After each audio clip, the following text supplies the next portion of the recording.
I feel most comfortable in the classroom. When I see those eager minds trying to learn, I feel very, very satisfied. So at the heart of my heart, I consider myself a teacher. And as far as the teaching philosophy, to me, is based on 4 specific dimensions, starting with learning and teaching. In that learning and teaching, first of all, should be a lifelong process. It's a lifelong phenomenon.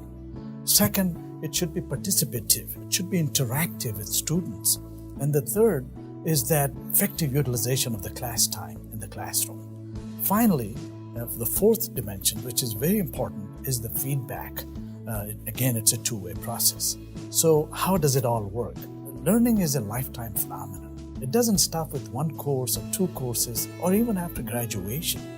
So with this idea in mind, in the classroom, I make sure that the student learns not only the topics, which is an obligation, but also how they're going to be applying that outside of the classroom as they become global citizens in dealing with other people.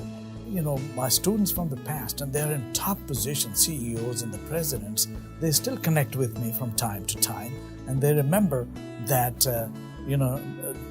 what they learn in the classroom, but importantly, what they learn outside from me, that they're able to apply that in solving some complicated situations that they face. So that's the lifelong phenomenon aspect. Also, to me, learning and teaching, and again, I repeat, they should go together. It should be participative. It should be interactive.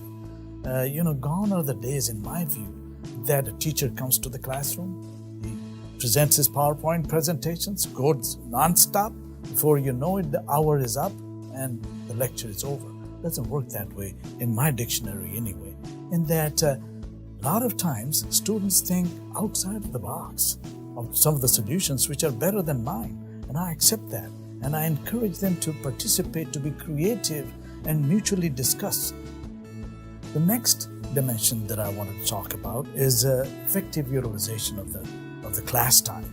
I don't like vain discussions or idle talk in the class. So, and nowadays with the learning management systems and the Canvas that we use here, that it really helps with this aspect. And that what I do is I put my PowerPoint presentations and my videos on the Canvas that the students can look at it at their leisure time. And they can learn themselves the topics that would be otherwise covered in the classroom.